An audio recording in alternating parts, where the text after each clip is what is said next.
What is up, everybody? I'm very excited today to have on the one, the only, my 30-plus-year-old chess prodigy, Peter Overzet. How are you doing today, Pete? I'm doing good. Excited for this home and away. We drafted a Best Ball Mania 3 team on my channel on Monday night. Very fun draft, very fun team, and excited to run it back here. Yeah, man. Very excited to chat with you. Anyone looking to draft with us, going to jump in this room in about 30 minutes. Just going to catch up with Pete, catch up on the chess and whatnot. You know, guys, help me out. Hit the subscribe button. We're closing in on 1,000. Got the good old Overzet bump after that video. You know, like by far my highest subscriber edition was that video, but appreciate you for that, Pete. So 2 questions to begin here. First question is, what were your takeaways from last year? Like, what were there any lessons you learned from last year's best ball as far as things you wanted to do a little bit differently this year? If there's like 1 or 2 things you sticks out to you. Yeah, man, it's almost funny to even go back that far because I feel like there's things I was doing at the beginning of this year, season, that I've already changed. And I will say just in general, I do consider myself like I want to be extremely adaptable. And when I take in new information, I know I got, very early on in the season, like an example would be I was very pro 2 quarterback builds. I would always try to get that elite quarterback. And the article Osimo wrote like really made some intuitive sense to me from the uniqueness angle of how 3 quarterbacks could be really interesting in the finals from a uniqueness perspective. And so that kind of reoriented how I was thinking about some of my builds and stuff like that. So I will say in general, I do really appreciate consuming information from sharp people and in approaching things from a new angle. So yeah, I'm just constantly evolving, what I do right now, but I'm trying to think of back to something in particular last year. I mean, I will say, and this goes back to the whole like diversity thing. I'm probably way more smoothed out in my exposures this year because I was pretty heavy on more guys last year, and just knowing that thinking about guys in terms of probabilities and how often they're going to hit. And I think I got too overconfident in spots. And I know you're the Gabriel Davis guy I'm talking to here, but I don't think that stuff is my personal strength. And I think I messed it up in some spots. And so that was something I was a little more conscious of heading into this year, because I do think my strength is structural drafting and reacting to room dynamics in real time. I want to touch on a couple things you said there because it's interesting. One was this, like how heavy I'm going to be exposed to a player, I think is year to year dependent, where I've looked at my exposures and, like I'm not someone who checks every couple drafts. Like I kind of just check after a bunch, and I'm way more smoothed out this year too. And I would just say that's because I think the draft landscape is sharper this year. Like to open the contest, it was not, but very quickly it did. And like last year, I was way more comfortable fading some of the first round players. I was just like, I'm not taking Big Dog. I'm not taking Kamara. I'm not taking Zeke. And instead, I was getting different in those spots.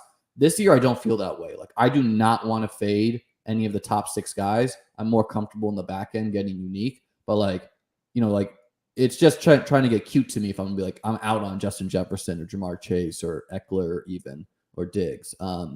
So, and then one of my takeaways from going through the playoff bracket process and like getting to the finals and all that is, like just like looking at the groups and looking at how the ownership went over time, kind of the same wavelength of what you mentioned with 3 quarterback is why I've been adding a 3rd tight end on quite a bit of my builds this year is purely for the week 17 purpose of like trying to get a low owned player at a high variance position where you can really separate from the field, a la Noah Fant last year and whatnot. And like what I've done, like why I kind of like drafting over the course of the season is it's kind of like what's the flavor of the week or flavor of the month, because like who I like changes, I'm not someone who sticks to it at this point. there's so much inputs coming in, like it's like I feel like my brain's kind of mush at this point, but Yeah, I do. I feel that today. Just you were asking me that question, and I normally felt like I'm a little sharper with my response. I'm like, God, it is just all fucking mush at this point, man. yeah.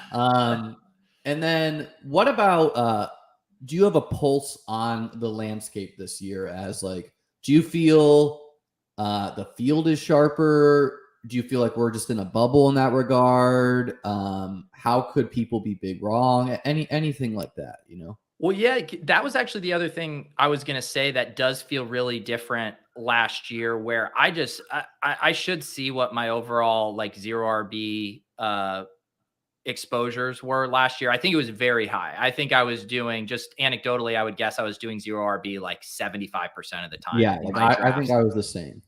And because that's what was being given to you, it was like Yeah. all the running backs were going early and the wide receivers were getting pushed down. This year, I'm like way more split. I'm probably like thirds on hyper fragile, anchor, in zero RB. And that's that new drafting landscape. We're seeing it on Underdog, obviously, seeing it on FFPC recently in our main events. That's been the kind of mind fuck to me, and goes back to that idea of needing to be way more flexible, because the room dynamics are changing and you can't just stick a square peg in a round hole going into every single draft. And I know it's been disappointing to people, here and on Ship Chasing, been drafting, more running backs than people are used to seeing. But it's like the game has changed, the rules changed, and the edges changed. And now we're trying to seek out where the edge still is.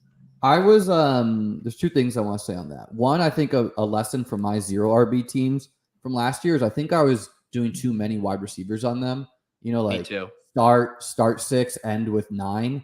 And Same. this year I'm not doing that really. Like, and I would only have like 5 running backs. Like this year I want those extra bullets in the chamber. The other thing is I talked with Pat Carane about kind of like his article and the takeaways. And like something I mentioned is this may be a generational opportunity this draft year. That's dramatic, but whatever is. And what I want to say on that is the fact that all these running backs in the first and second round, like a lot of them are older. And what that means is like a lot of them could miss. So there's 2 takeaways from that. One is like zero RB is good in that sense because you're just fading them. The other thing you could say on that is take any of those RBs. The other ones are going to get hurt. So if you have the only guy that's not hurt, you could have like a 40% advance rate player or something crazy. Like if CMC stays healthy and everyone else gets hurt, or Dalvin Cook does, or Kamara does, you know what I'm saying there. So it's like, it's just like trying to like think of like all these guys are kind of getting older, these household names, and like how do we take advantage of that? Yeah, for sure. And that's why it's like, it's also so funny when the way the draft board has settled for a while. I was like, the second round is pretty fun, kind of choose your own adventure. I feel like I can find guys I like in most pockets. And now that like Barkley and Swift have gotten pushed up, like the middle of the second round is like felt really gross to me. Where I was like, I like the early third round. I like the 1-2 turn with those options, but there's now like an 8 to 9 pick dead zone there where it's like once Barkley and Swift are off the board, I'm like, God, this sucks. Yeah, guys, we rugged you. We got in here early. We pulled the 109, but let's finish. Let's finish our thoughts here. Only one badge bro in here with us, or 2 badge bros. I don't know if they're watching. If you're watching, you're legally obligated to tell us that you're in this draft with us. So do you have with what we just said there about like the guys getting taken up, do you have a way to kind of like take advantage of that you find yourself gravitating towards? Or, I mean, I use all types of builds. Wow, rugged. I watched that Ship Chasing stream last night, man. That room was rough. We're not risking that again with a bunch of piss boys in here. That's right, Steven. The only thing I will say is you weren't unbelievable when you said we're gonna chat for 30 minutes. Like I think you could have, maybe massaged that a little more general. Hey, in a little bit we're gonna hop into a draft here. 30 minutes. I was like, my lie detector was beeping there. I saw you smirk when I did that. I was like, Pete, man, we gotta work on that poker face. You need to work on your lying. I mean, come on, like it's not real lies. It's just a little fibs here, trying to get our EV. Let's talk about how do you like these rooms do not feel like I feel the softness somewhat, but like I don't know. Do you feel the casual crowd influence? I can like some names I'll point out is like Kyler Murray. Like we kind of like feel like the casuals are down on him. He's dropped around. I'm not really sure who is the main influencers for casual people. I would guess like Matthew Berry, maybe ETR. I don't know. Have you felt like the soft August rooms or late September rooms or The early thing that September? I've noticed is it seems like in my late night drafts, I'll get one really bad drafter. I Yeah. literally someone took Josh Allen 102 in one of my drafts the past couple nights, and and they actually like kind of I'm always sweating it, right? Because you want them to be bad, but not so bad that it gets thrown out. Yeah. Yeah. No, that happened to me yesterday. Yeah. So that's what I would say. There seems to be like one bad drafter, but on the whole, the rooms don't collectively feel soft. The player pool in general on Underdog is so sharp. Do you want to We go Diggs or Yeah, I mean, Ad? Diggs That's the at thing. 9 with Chess Liam, noted Bills homer, Yeah. feels right. I mean, Diggs is a guy I have a lot of, but I fully recognize there's paths where he could be almost, usurped by Gabe Davis, or he Yeah. is older. Adams is a guy I was fading early on. I'm getting a little gun shy as we get closer to the season. Just like, man, he could just like the yards are there in the Raiders offense. The touchdowns have not been. How do you feel about Adams? Have you been with him the whole season, or have you kind of been like, he's a little overvalued because he's no longer with Rodgers and he has more target competition now? I feel like he's properly valued. I feel like obviously if he was with Rodgers again, he'd be right up there in that tier with Jefferson and Cup and Chase. And so I Yeah. do think knocking him down to the back end of round 1 accounts for that. And then I think there's still plenty of room for upside for him to be a target monster. And the fact that you do get just the Derek Carr, locker room narrative connection, it kind of puts some of that stuff at ease. It's not like he's going to play with Drew Lock right now. Like I think they're going to be a connection there, and he's going to get force fed the ball.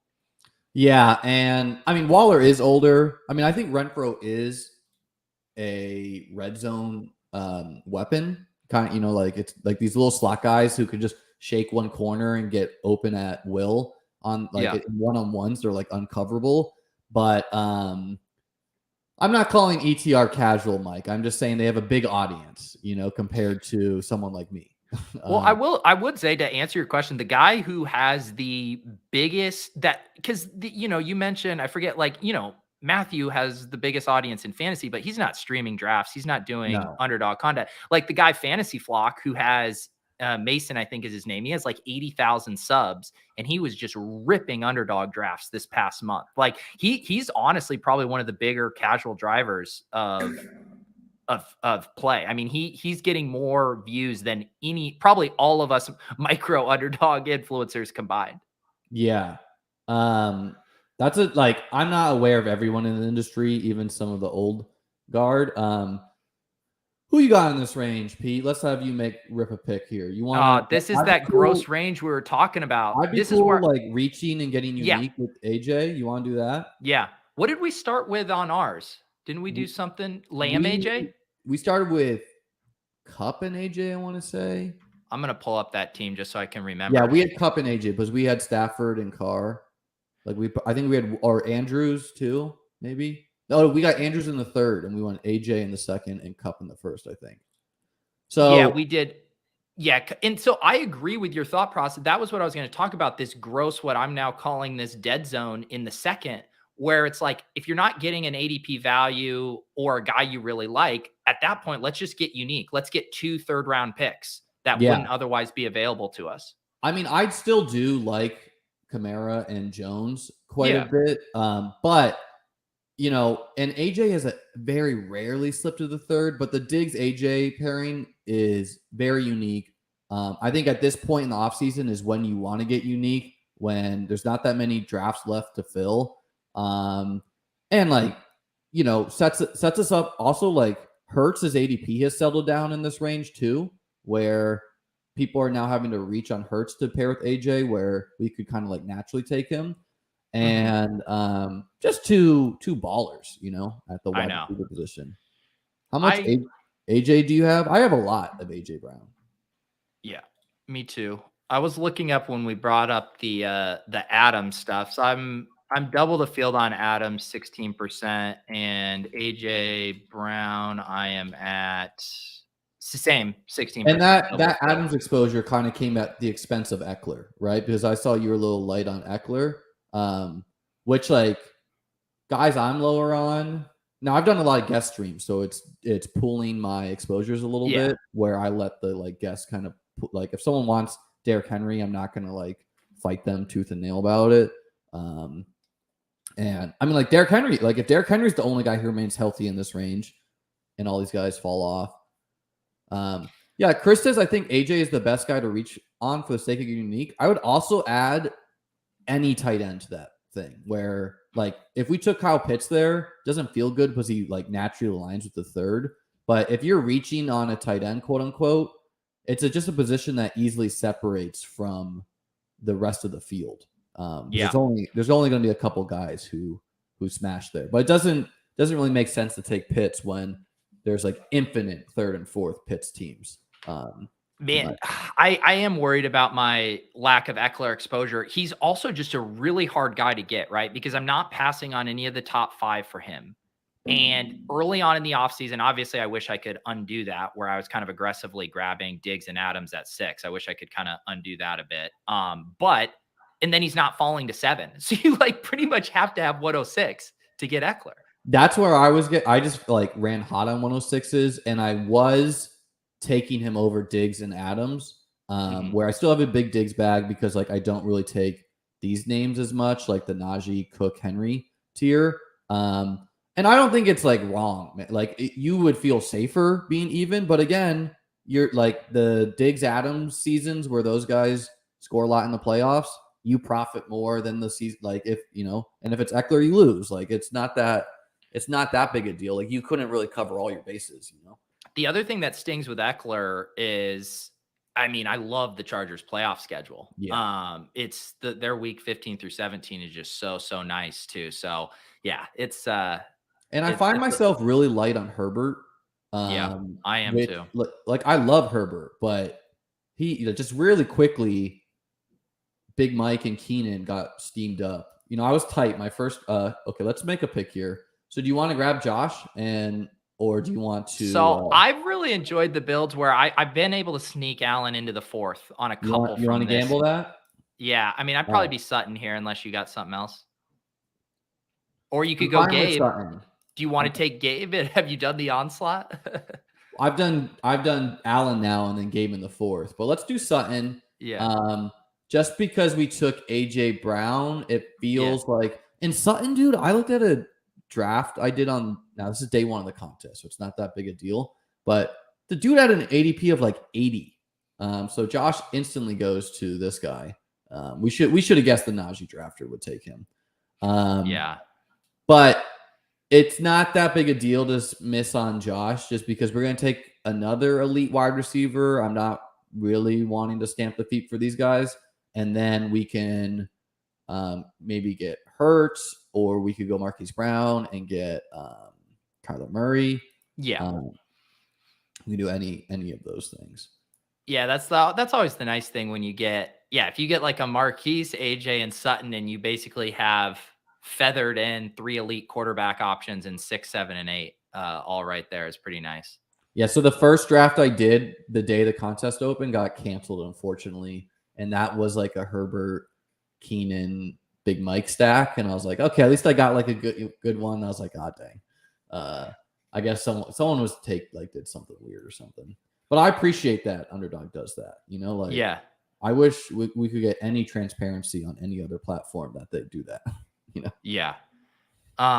This is definitely going to be another nice sweet spot here for a 0 RB build.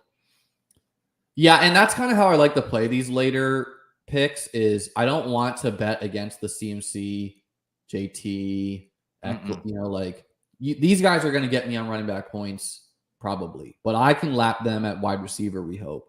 I would like to go Gabe or Marquise. Yeah, and I'm perfectly fine doing. People get all weirded out about taking 2 guys without the quarterback. It doesn't bother me at all. Does No, it? Do you? Yeah. no, it doesn't at all. But how do you feel about Marquise? I Um, like him. I like him, especially, he I mean, sets up Rondell another Moore. quarterback where we at least get Kyler.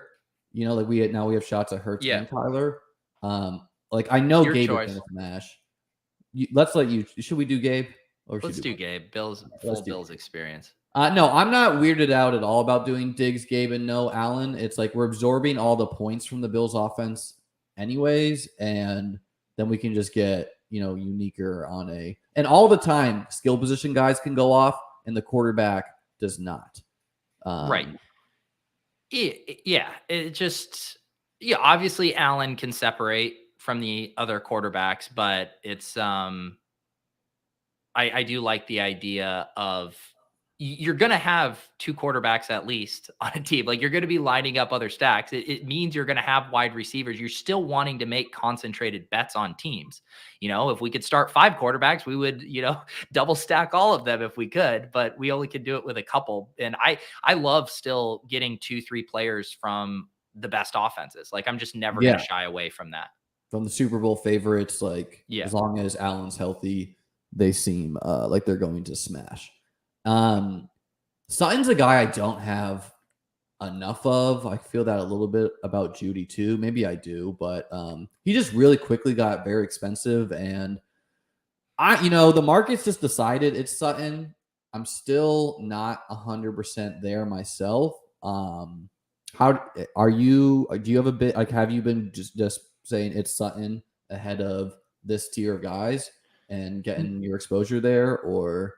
I'm 11% Sutton, 17% Judy, 22% Hamler. Yeah, I have a ton of Hamler. Unfortunately, a bit of Tim Patrick. That's the other reason why I'm light on those guys is like I was a believer in Tim Patrick Yeah. smashing. Got a bunch of Albert O too, and some of the running backs. Yeah, my thought on it is I agree with your thing that I do think one of Jerry Judy or Sutton, in potentially both, are going to have massive years, and Judy's the cheaper one. And, it's he's there more reliably for you in the mid to late fourth. Whereas Sutton, you kind of now have to be in a very tight window to be able to get Sutton. Yeah. We got a question here from Chris because I've said that the Bills are going to run 2 tight end. I don't think cutting OJ Howard changes that. I think the Bills still will do that a bit. It's just they have guys that are more Tommy Sweeney's whatever, but OJ Howard got outplayed, guys. He's not good anymore. Is what happened there. Yeah. So Kittle Man, Team goes One to has a fun team going there. Team 1. Yeah, that's fun. And like it's so easy to like your teams when you get JT or CMC if you just hit wide receiver too. I know. Yeah. It's like God, like because there are seasons where CMC breaks the regular season and the playoffs, and he's like 80% owned in the finals or something. Right. Like he just has that type of outcome in his portfolio. I don't think I have as much Russ either because I was taking I like Trey Lance over Russ. I like like Dak and Brady I like enough too. Like I've built Broncos Chiefs stacks, and like the Broncos have like the nut playoff matchups. Yeah. But guys, I don't this is not I'm not stressing this McKenzie injury. Like people, I was just looking at that. That's something else I want to talk to you about is like how reactive people are to preseason and like, did you have any takeaways? Like, I mean, I'm not gonna lie, it's scary sometimes hearing about like, oh, Trey Sermon's the 2. I'm like, God damn, I got a big TDP bag. Yeah. And it's like, but I've said it the whole time. Like sometimes teams showcase players because they want to cut them. Do you want to go Cooks here? Do you want to go Mooney? Do you want to go Thomas, Dylan? I was going to suggest a guy you haven't put in the queue yet. I was going to suggest Hurts. You want to do Hurts? Yeah, but it's just I feel like the 3 running back guy, I have no idea what he's going to do. So let's grab Hurts. Yeah. Are you Hurts over Murray? Hurts over Murray. No, just in this build. Yeah, with Without us reaching Marquise. on AJ Brown, I agree. I feel like that makes sense. And like I got all my Hurts exposure, I feel came when he was coming in the 6-7 range. So like I've not been getting him as much recently, and that stings because I was like, I really like Hurts, but I also really like Murray, and I don't really understand why the market is just out on Murray compared to the other elites. I mean, they're not Yeah, that we out. were talking about it on Monday. It's just like he's just not as fun and sexy as Jalen Hurts right now. Oh, I don't know why. Um, I don't know why I added Murray. I thought we took Marquise. in my only other thing too, and like with the way that board was, for me, I don't have Brandon Cooks like that different from Elijah Moore, Ayuk, and stuff, and so Yeah, I I don't love just him. and so it's like if those guys were to slip to us at 6'4", then I think it's kind of interesting. Mooney has been slipping a little bit, so it's like. Whereas I feel like if we got sniped on Hurts, which he definitely wasn't going to make it back, then I just feel like the opportunity cost is nil there. What about Taking him. Metcalf? If Metcalf was there instead of Cooks, would you have taken him? He's a Yeah, I've he's a I've guy been too who could like easily be totally pedestrian, or could give you like I think we're hoping for Metcalf, like he just gives you 3 to 4 big spike weeks. Um, yeah, so I'd like to go Mooney here, unless yeah. you, yeah. No, I like Mooney Harris. And I think I like Mooney more than Cooks. The way he wins is down the field, and it sets up another fun Konami quarterback to take. For sure. For our I team. on the Metcalf thing, I was looking at the team I drafted last night. I got Metcalf at pick 65 Yeah, last night. So I mean, he's slipping. like this is the range where, look, I see the case for Moore, I see the case for Thielen, I see the case for like it just feels like this is the range to try to not take wide receiver if Mooney is gone. Like gamble on one of the running backs or get your quarterbacks. Like I like that we went Hurts Mooney, but I wouldn't have felt great. Like I take Thielen sometimes there, but it's like, man, I don't know. Like this is where it's just like all the wide receivers are getting pulled up because the the draft landscape has changed this year, and especially in this room, like we have a 0 RB start, we have a hero RB start, we have us doing the wide receivers. So some of these guys are going to get buried. It's kind of balanced out with a couple of the teams doing 3 RB to begin. Yeah. But that's something to be mindful. Yeah, I mean, that is it. Just I don't really know what it is with Murray. Maybe contract, or he's shorter, or I don't know. I think also like there's a lot of fantasy buzz about the Eagles, rightfully so, but that doesn't mean that like other elite quarterbacks are no longer good. Like it's Yeah. not like, oh, the Eagles are going to be good, therefore Murray is not. And they play the Yeah. Falcons week 17. They do. And I mean, I'm also they do have so many moving parts right now. Like it does seem like Rondale Moore and Zach Ertz are both legitimately questionable for week 1. Man, I would love to just usher in the Trey McBride era as soon as possible. Have you been with have you been Kyle. taking him? As a late round, I'll do what I do some of the punt tight end builds. I was Yeah. grabbing like Dolchich and McBride on those 3 tight end teams. I got some punt McBride teams. Yeah, Ertz is not a name I almost ever click on Underdog, but I do it a little bit more on PPR sites. Yeah. People are talking about the Call of Duty narrative with Murray. Yeah. Now has this been happening in your drafts now with Lance going after Russ and Brady? I've gotten Lance in the 100. I think I did a draft last night and I got him at like pick 100 or something. Are you kidding me? Like People are that people are scared. People are scared. I mean, this is fear season. Like, you saw like I understand people overreacting, but how does a backup quarterback change the thesis on a starting quarterback? Any backup quarterback, if Dak Prescott is dog shit, who is it? Ben DiNucci's coming in? Like, okay, like they have a backup quarterback. Who cares? I'm not doing it, but I get why. So with this build, I could stop at 6 wide receivers, and I do that sometimes to get unique and just have the extra dart at tight end and running back. But we're probably gearing like a 7 wide receiver is a little bit normal. I would like to go Hopkins. Yeah. Yeah, cool. Yeah. I'm wondering now if do you think we would take back, no, definitely do Hopkins. I was wondering, do you think we'd take back the Gabe over Marquise and then Kyler over Hurts and then have that double? No, I think it's fine the way we did it because it's like, um, we're just getting a naked Hopkins against the Falcons, and like it's not like two pieces of the Bills is bad, Yeah.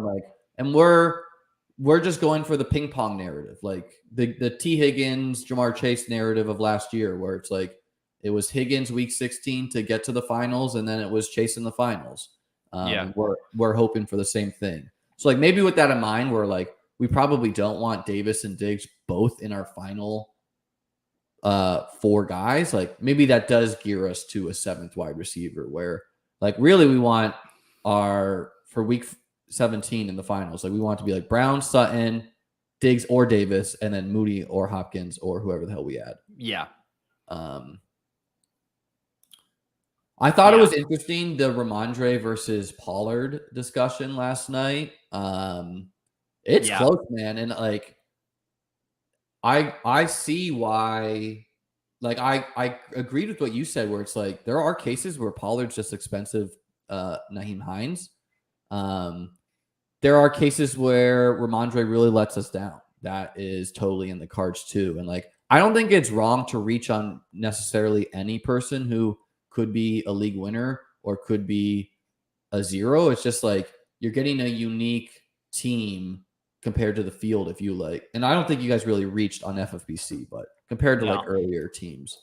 Yeah, if Liam's referencing our ship chasing draft last night, my take on it was in a vacuum, I thought the Ramondre pick was better. However, in hindsight, we did get Rashad Penny at a really nice value to pair with our anchor Dalvin Cook. And I think real quick, let's pause here. You want to do Pollard? I do Pollard. I would do Jacobs. I would do like this is like the last comfortable. No, oh shoot, do you want to get the double with Goddard and Hurts? Oh yeah, let's do Goddard. We don't have a tight end. We have the stack. Probably rock that. Let's do Goddard because and then with that, maybe we start trying to hammer running back and come back to our last wide receiver spot. And just go volume at running back. Sorry, Pete, go ahead about the. Oh, I was just going to say, the Pollard and Stevenson stuff is interesting because I think what I said last night is they both have paths to elite upside. Their paths are just very different. And we ended up getting Rashad Penny. So now we can start Rashad Penny, Dalvin Cook week 1. That's an awesome thing. In that case, I think you want the kind of sky high contingent upside that Pollard has in that build. Whereas say you do a more of a punt anchor RB where you're getting really thin late, then kind of the Ramondre, standalone floor right out of the gate, along with some late season contingent upside is pretty intriguing. I don't think there's a wrong answer there. I think it's just kind of contextual to how your room shakes out. Yeah, Ramondre is a guy I've not been drafting lately just because I have a lot of shares cheaper. That's not necessarily right. Like you can take risers. He's not gotten too expensive. But it's more so to do like this is the range where past Olave, I do not feel as good about these guys. Like there's names I like. Look, I like George Pickens. I like Traylon Burks. I like some names here, but past Olave, it seems like a big tier at wide receiver. So that's usually what I've been doing. And all these running backs got pulled up recently, which I guess like that's predictable with a more casual crowd and as backfields get clarity in them that should happen. But it's just something to remind ourselves for next season. And that always running back ADP for the most part is driven by projectable week 1 volume.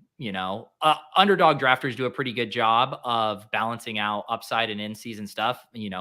Javonte Williams is exhibit A, but it makes sense that as we get more information and confidence on these depth charts, that the running backs move accordingly. And, Josh Jacobs, if Zamir White hadn't been, the talk of preseason, he'd still be going in the late 5th, early 6th round, but drafters have reacted accordingly to what the team has told us. Yeah. The Jacobs pick, I totally see the outcome where he has 1,000 yards again and 10 touchdowns or whatever. Sure. I also see the case that they literally have 4 running backs that I think are going to see the field. Even Brandon Bolden, I think, will get some crack at the pass down duty, a la what the Patriots did last year, if Abdullah is not that good.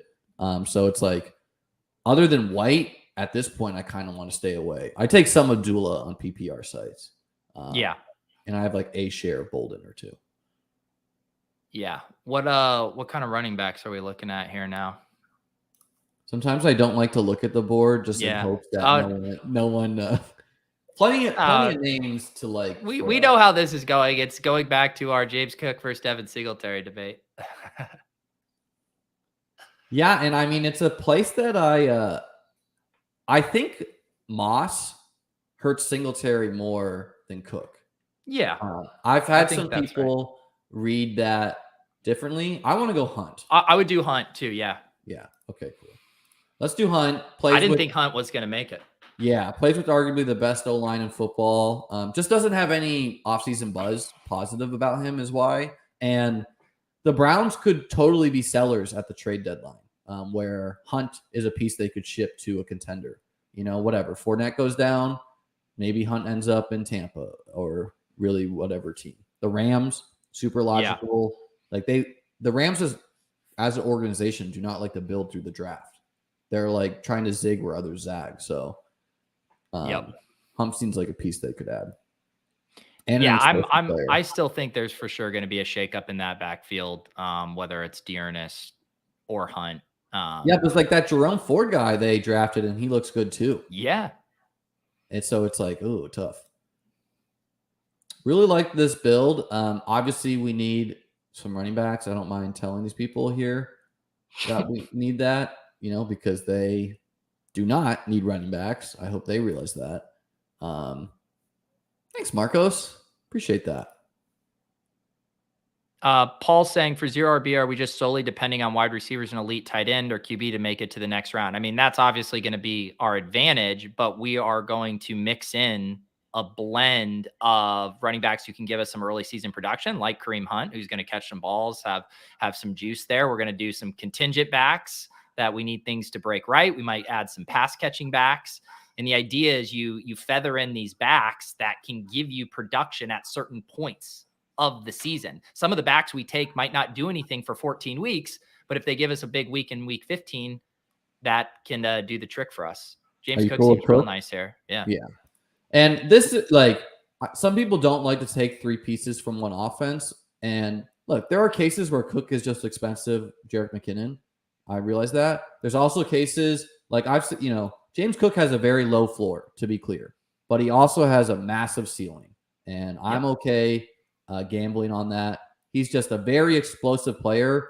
And people you have to understand, for everyone out there, Singletary and Moss are 2 of the slowest running backs in the league. Like they are just not.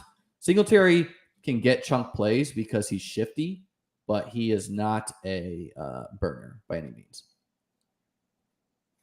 So it feels good to get Hunt and Cook as our starting RBs, or at least 2 of our RBs to our many that we're going to add. Yeah, on our 0 RB build that we did on Monday, we took Gibson at pick 92 and James Cook at 101 to start. Basically kind of snuck in another pick here in this draft, getting these guys later. Basically, we were ahead of the Gibson too. I'm still not, I don't know. I think Gibson got too cheap the whole time, but also I still think there's other pieces that could produce there. And also the news came today that, Brian Robinson's going on IR, but might be back by week 5 even. So yeah, Cook over Melvin Gordon the third.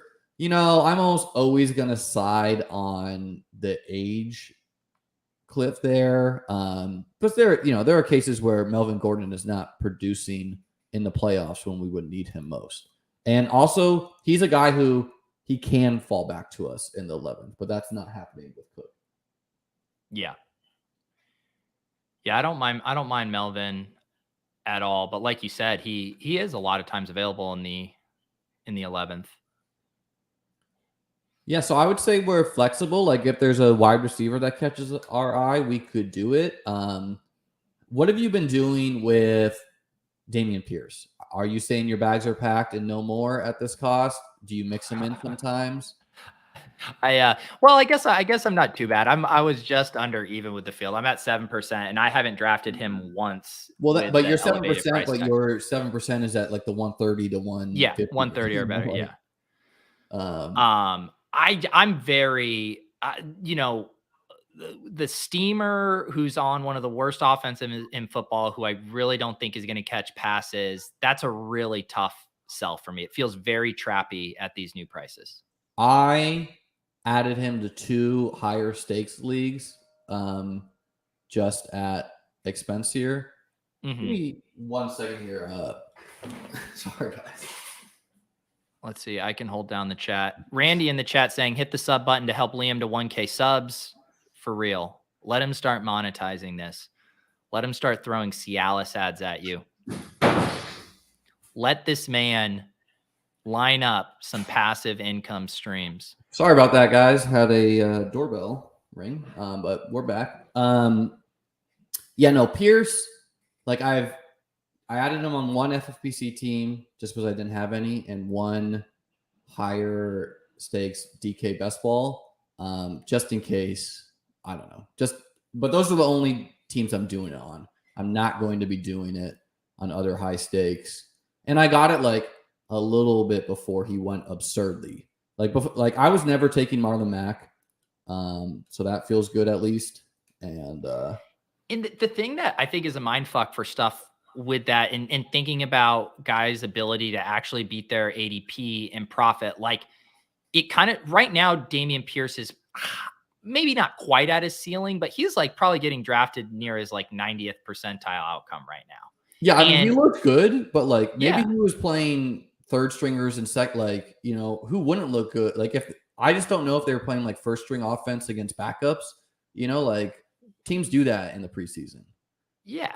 I mean, I know we get excited about these young guys, especially when they look good, but there's a huge difference in getting that guy in the 130s, and you have so much room for him to beat that ADP. And that's why there's that sweet spot for all those 0 RB targets in that range. But now you're just paying for projectable volume, and that gets really dicey on a bad team who has shown a willingness to have committee backs. So we're not on the clock here, but I think I'm still a Gage believer. So I think if we want to be done at wide receiver, we take Gage. Well, also Fields, man, for our Mooney. Also Fields, we got to add that. Feels like I would pass on Gage here. I mean, I love Rachaad White. I think I would go Fields in this build, honestly, but I'm curious your thoughts. Let's do Fields because we don't necessarily love Hurts's Week 17 matchup against the Saints. Not that matters too much for an elite quarterback in elite offense, but we do love Fields' matchup against the Lions. Yeah. And then there are other running back names I still like to take if White got taken, which he did. Gage is practicing again. And I don't know, like, do you have I've not been taking Julio. I fully recognize he could bury me. Like now that he's expensive, do you have a lean for what happens when Godwin's back healthy and everyone else is healthy? Like, do you think Gage gets benched? I've been playing it. I don't think he gets benched, but I mean, you're hanging your hat on Gage for those, those big target games. And I think, I mean, it's not. It's just like the spike weeks he had, man, and it's like the fact that Brady supported 4 last year. They don't really have a tight end anymore that's going to take targets. Is how I have been playing it. Maybe they will pepper Brait or Otten or whoever. It's why I take the other thing though too is like Gage is a guy I would much prefer on like hyper fragile builds where I'm thinner at wide receiver. He's going to get us off to a fast start with not all of those guys fully healthy, although he's a little banged up himself. I just like he feels like the James White on a on a hyper fragile team for wide receiver. It's like, what does he do for this team? Like, how is he getting into our lineup? And that's the guy I would If he take. scored 30 Otherwise, points, would attach to Tom Brady. But if you don't want to do Gage, I like Carter as a pretty big tier break at running back. That's what I just think that I completely agree on the Carter tier break. And in this 0 RB build, I think it's just such a bigger priority to get another upside crack here. Let's do Carter. I do agree with you where the Gage could be that, but what I'm trying to say is I don't view his profile as a 5-catch, 50-yard guy strictly. Like, he had big spikes with Matt Ryan last year. Now, maybe he won't see those. And it's also the fact that, like, Mike Evans is getting older, could slow down. Godwin is coming off injury. Julio could be injured week 3. Like, it might just be Gage and, Scotty Miller, like, longer into the season. But I like getting Carter, who's a running back I feel really good about. Makes more sense for this build, probably. And the other thing that's pretty fun about these 3 running backs we've taken, like I would call these have your cake and eat it too 0 RB backs. Yeah. All of them are going to catch passes and have a week 1 role. And also all of them have some pretty sick contingent value. We mentioned the Kareem Hunt trade outs. James Cook could just be the Camara in the best offense in football. If that's within his range of outcomes. Michael Carter could just be the lead back if Breece Hall just isn't quite up to speed. Or Breece Hall gets hurt and then Michael Carter is just the smash of all smashes. So I mean, these are quintessential, 0 RB targets. Yeah, it feels really good when you pair 2 Konami quarterbacks with their wide receiver ones. Yeah. And then there's been a steady drumbeat that the Bills want to get more yard after catch. Singletary's not going to add to that. Moss is not going to add to that. Cook is a yard after catch guy off the dump offs. Is why I love him. And then, Carter. Like, Carter could easily be seen 40% of snaps, third down back. Plays the Jets week 17, who all those players could have given up on the sport of football by then. Who knows, man? Like, you look at Pete Carroll, that's not a leader in my eyes at this point in time, if I'm a 25-year-old stud athlete. Yeah, exactly. No, this is a very fun team. I mean, this is the kind of teams you could do when it's not completely filled with badge bros, where you could get your stacks, you could execute the structure you've set up. Yeah, 100%. Like, that's why we rug the group is, look, guys, I'm trying to get EV on these teams too. Like, the content that's free for y'all. Most of you don't even click the subscribe button. We're trying to win these fucking contests too, Well, you think about how many people watch a stream live, and yes, it's fun for people to get in the drafts, but this is also content that way more people are going to watch after the fact. And the feedback I get over and over is that the drafts where they aren't just all a viewer, friends and family draft are way more interesting from talking through strategy, because it's more of a reflection of a normal room that other people are going to be in. Yeah. So let's look at what the guys next to us have done. I think this is just like a quick overview. So, don't really know about this guy next to us because he's not stacking his quarterbacks. So he's like, I would just label him as like off the cuff drafter. Doesn't know what he's doing. Probably like a home league. Like, this is a casual person to me. No offense if you're watching. Maybe he late stacks, but I have doubts that he's going to do that. So it's good to know that we just have like a wild card here. If we're like, oh, maybe no one will like take someone on. No, this guy will take whoever the hell he wants. Probably like leans towards names he knows too. So like probably won't take some rookies. Just to check this guy next to us too. Also he does have Carr and Renfro. Cousins is easy to backstack, so I wouldn't say anything crazy there. He seems more fine, but I like to know that we just have like a wild card on our inside. Because when you're drafting with people that know what they're doing, they're not going to just take like a naked Joe Burrow or something. You're like, oh, I could push it on the second pick on the turn. But it's like, no, this guy, we can't push anything. This guy did Rodgers again. You can backstack that, so he's whatever. Yeah. Naked. He got Murray and more, so this guy is at least doing some form of stacking too. Okay, so this is a range where I would be okay. I don't really want to grab Tolbert on this team. Do you have a lean between these guys? I would be. I'm still taking Algier. I mean, would you be okay with grabbing Mostert here? I feel like he should be going ahead of Algier. I mean, I love Mostert. So I don't, if we're in, I mean, he'll be available at our next pick, but I don't mind. Maybe not with me streaming it, but let's do Mostert, and then he's a guy who I'm trying to get more of as we get closer, because I didn't have enough. And these guys I view all, and honestly, I kind of like Jamal and Herbert more than Algier, but I would take Algier too. And like I wouldn't take Robinson now because I think we can get him way later, but he's a guy I would slam in there.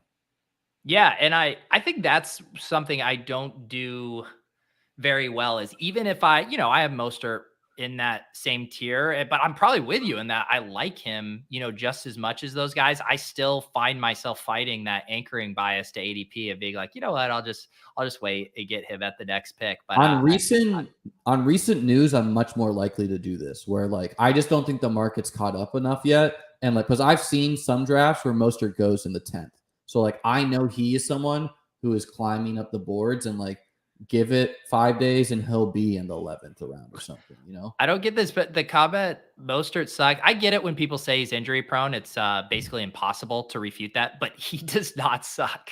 He's one of the fastest backs in the league. Fastest player in the NFL. Yeah. Like, as far as that's an awful take. If you don't want to take him because you think he's going to get hurt, that I can understand. But otherwise, that's an awful take. I'm not taking Sony Michel.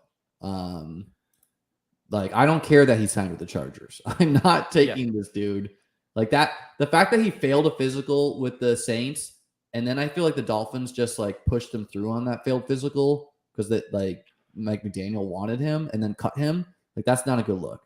Do you want to go White, or do you like Jamal? Or do Someone said we had jumped the shark not talking about week 17 correlation. We get a little Jamal Williams bring back here for our Chicago team. I like Jamal. That makes sense to me. Are you a Hard Knocks guy, Pete? I've not watched. I like Hard Knocks a lot. I've been so busy. I saw the first 2 episodes and now I haven't seen another. I'm something like that. Maybe I saw 3 episodes. I've never watched it in the past. It's just not that interesting to me, honestly. But I'm glad I watched this season because I really find what's his face, the head coach, Dan Campbell. Like I find him really interesting. Oh, he's fascinating. Dude, the up down shit. I'm like, Spears. And and it's really interesting too because if I wasn't watching that, I might have been a little confused, especially on like DK, why Monraw has jumped like 2 rounds, and I'm like, oh, this is all Hard Knocks fluff. So it's like something to remember next year is who's on Hard Knocks, who's good at football on those teams. Take those guys early in the offseason because they will jump 2 rounds. It's you know how it's like with when crypto prices move and everyone's always trying to like figure out what caused this price movement. At least with ADPs, you could generally go figure it out. It's like, oh, Josh Norris did 19 videos about this guy or whatever. Well, and Jamal's a guy who very likable from press conferences, but from Hard Knocks, it's very clear like he is a leader of that team. And you can say those cliches are stupid, but when a whole team is run by ex players, that is a team that wants to play the leaders. So, and like to me, the running back coach is like repeatedly bagging on Swift, and it doesn't really make much sense to me. Like I think he wants to get the best out of him, but maybe he legitimately does not like Swift, even though I like Swift and draft him a lot. Like I don't know. Yeah, I mean, early on, I think I had a blind spot with Jamal of just being like, he's older, he's not. I was the same way. Yeah, but then when you really start to think it through, and it's they're never going to give Swift 20 plus carries. Like it's just not best like one of the best O lines in football, the Lions O line. Yeah. which, just taking running backs that are behind good O-lines in Hunt. And, I don't think Miami could be better. The Jets have invested in it, at least. The Bills got better pieces to support the running game because they got guards that can pull, which is what they want to do, which should help Cook. And the other thing, too, is, that depth chart is super thin behind them. It's Craig Reynolds after. Well, I like Justin Jackson, and I like him so much that I stopped taking Jamal, and then Justin Jackson got cut. And that's what I'm saying. Jamal Williams would he would be getting 20 touches a game if Swift went down. This is fantasy football so wild, man. I forgot that the brief week where he was. Oh yeah, we were calling police departments to get to the bottom of it. Yeah, we were not. People were. It felt like collectively we as an industry were calling police departments. Yeah. So with this team, I would do 3 tight ends with Goddard. I would do 2 if we want to. I would also stop at 6 wide receivers and eat a 0 week 7 at one of the wide receiver spots if Hopkins will be back by then. So that's really nice. Yeah. Week 7, when these guys go on buys, I know it's thin to stop at 6 wideouts, but we're it's kind of like laying our bed. We can add a dart. We can say whatever. The only thing is, it's 5 wideouts for 6 weeks. That's the only thing that would push me to 7 in this one. I do it, but it's if we want the extra, let's just make our pick here. Have you been buying the dip on? I have. I think post 180, I've been taking Gesicki. I think it's a little ridiculous how far that's swung. Yeah, and we're seeing the same thing with Fant too, and Albert O, where Fant, they're like, oh, he's being a blocker, and we know Fant is a pass catching guy. They're doing the same thing with Gesicki, where it's that almost. I had that thought last night. It's the fact that they're saying, oh, Fant could just be blocking in the preseason. No, he's not. That's not what he's going to do in the regular season, in my opinion. And so it's it almost makes me feel better about Albert O and Gesicki, where it's I just don't think teams care about getting their tight end involved in preseason. They're not oh, we need to make sure our tight end is getting his routes. It's they're trying to install the offense. The tight end will come along during the regular season if there's a matchup or whatever. And I do think Mike McDaniel is a sharp coach, and Gesicki is an Agreed. awesome pass catcher, and that's one of his strengths. I would say it is his strength as a tight end. I think it would be a very bizarre usage of him to have him sit in line and not run a bunch of routes. Yeah, and I don't love that they signed Cedric Wilson because he plays slot, and I think he's good at football. But Tyreek and Waddle are not big framed guys. So very conceivable either could be nicked up during the season, especially when they're getting more check down passes from Tua, shorter A-dot passes where they're going to get tackled more. And so Gesicki could benefit from an injury that. I think if you're fading him at these prices, you're double counting. He's smart. It was wise for his ADP to come down. He shouldn't have been in that Irv Smith tier. And now that risk is priced out at these new costs. The Goddard Gesicki build, I did it a bunch last year, and I would stop at 2. I was so confident in that pairing of 2. It's it's interesting now where we want to do 3. All right, should we take a stab on a Jeff Wilson?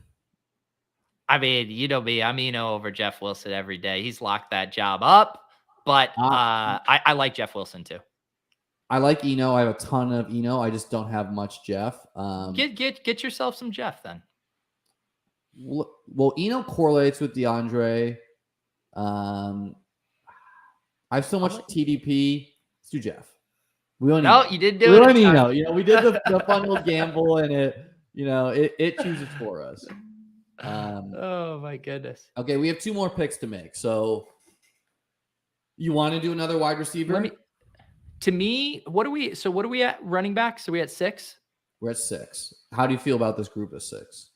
They're good. I feel good about this group of 6. I think I'm probably a wide receiver, and then I think it's close between a running back or a third tight end. Yeah, it's I like Goddard a lot. I like Gesicki. Obviously, there's major questions. It's basically I'm more prone to do a 2-7-7-2, I think. Yeah. But I'm not a 3 tight end guy, but I do think you kind of have a I luxury did pick. I did like pretty strictly 2 tight ends last year, and that's been Yeah. a change I've been making this year. I'm cool with stopping at 2 and just saying, "Hey, there's too much fear about Gesicki. He's gonna give you 100 points again." What's your lean on the Bears wide receiver situation? Man, it's an absolute mess. I don't They think I let feel go. like we should just stop at Mooney and not even fuck with the rest. I'm with you on that. I mean, I was playing the game with Pringle and Velas and stuff earlier. They're both hurt. They just cut N'Keal Harry. I mean, Yeah, let's like just play. St. Brown has been playing a lot. I get like he's de facto gonna be a guy. I That's who guess. Osimo took in our Bulldog draft yesterday at the end of the draft. I'm kind of inclined to pass on that. I have Yeah, what about Quez? Quez yeah, with our yeah, definitely Quez is who I was thinking. yeah. Didn't I it's not clear to me who's listening to us. That's also not a bad idea by Derek. I don't even hate that call, the Treston Ebner call for a unique guy with a little correlation there. Treston Ebner, yeah, and he's a pass catcher guy. Yeah. Yeah, the 3 names I'm trying to mix in a little bit now, and I haven't even done it on some of them, is the guy from the Niners, Jordan Mason, the guy from the Steelers, Jalen Warren. Jalen Warren, Yep. and Ebner a bit less so, but he qualifies too. This is what always happens to me with guys like Jeff Wilson and Eno. I'm like, do I just keep playing the hits? These guys I like that I think should be more expensive, or do I try, because they're getting drafted in most drafts, do I try to mix in? I don't think Jeff has been getting drafted. I think so. I mean, look at his ADP, 198. Well, yeah, I guess. I mean, but I think it's really recently. Like only 20% of the drafts could draft him. Yeah. If we were doing tight end, I would mix Taysom. It gives us Saints correlation. What if he's the guy you need? Yeah, and he's kind of like a wide receiver dart. I would say we do Quez first, because there's infinite running backs and tight ends. Yeah, and wide receivers are just Let's disgusting. do Quez. I mean, I like Curtis Samuel a lot. I like him more than Quez, but for this team, let's do Quez. And I want Quez to be the third. I don't know. Zach Pascal could force himself there. I mean, it's a smooth runway for Quez now that Rager's out of there, man. He should be fine. I mean, how mean of the Vikings that they want Rager just to see Osborne. I know. Yeah.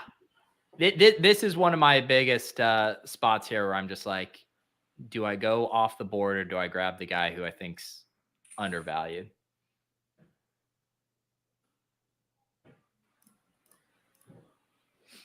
But this is nothing at tight end. Yeah. All right. I'm sorry. I'm getting knocked on the door again. I'll be right back. Go for it.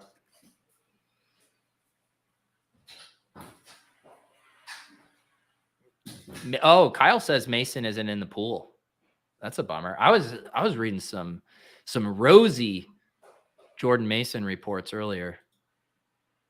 It does feel very Niners-esque that we draft TDP all year. We Galaxy Brain a Trey Sermon bounce back, and then it's Jordan Mason is the guy you need. That feels right to me.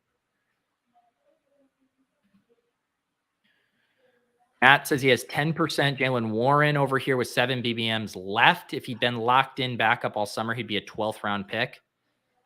I like it. 10% feels aggressive to me, but it's a last round pick. I just realized something. I have my preset rankings in there. Did we auto a tight end? Okay, no, we made our pick. All right. No. We haven't been up since you last left. Okay, cool. I made it in time. Who do you want to go here, Pete? Let's get off the board. Let's get off the board. Not a wide receiver. Let's clear these names. I think Ebner is a fun ass pick. Mason's not in the player pool. Oh, he's not. Okay. Who's a fun ass pick? Oh, Ebner. I legitimately think not really Ebner's the good. offense I want to be adding a guy from with like the worst O line in football, but Well, hey, I mean, we can. I'm open to other ideas. let's If we do don't it, want to play the man. game. Like they've been looking for that replacement for blanking his name, the pass catching guy there who hurt his yeah, I caught the tail end of the stream the other day with oh god. who does he play for? The Falcons? Oh, okay. Well, I mean, he could force his way on the field. I do remember, I think I saw like a Field Yates tweet about that. Yeah. All right. So I know Pete has a heart out. So we're really quickly going to recap this team and I'm going to name it.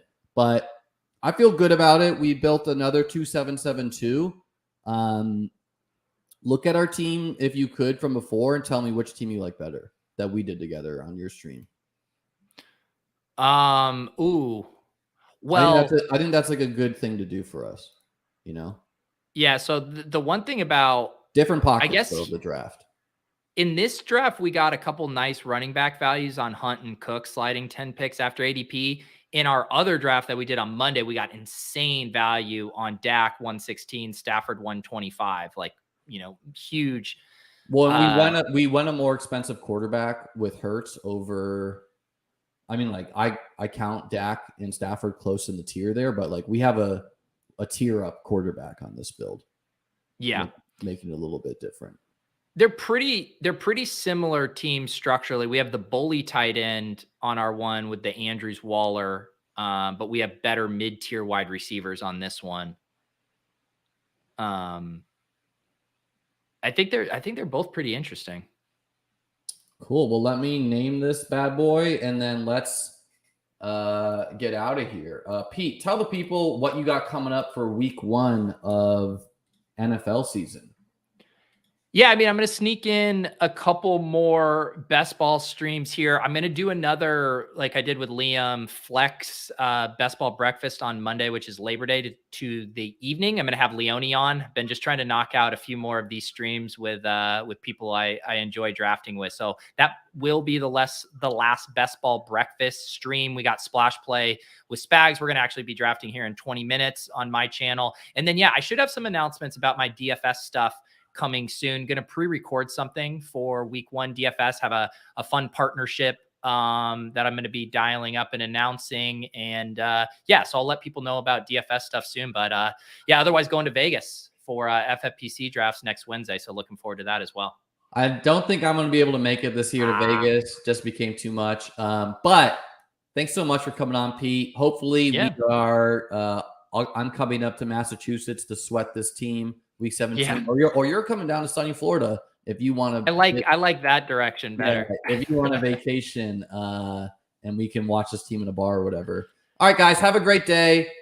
Make sure to hit the like button, hit the subscribe button, and don't know when I'll be back next for a stream. Gonna be doing a main event with Davis and Kyle Dvorak on Tuesday, I believe. Peace out. Nice.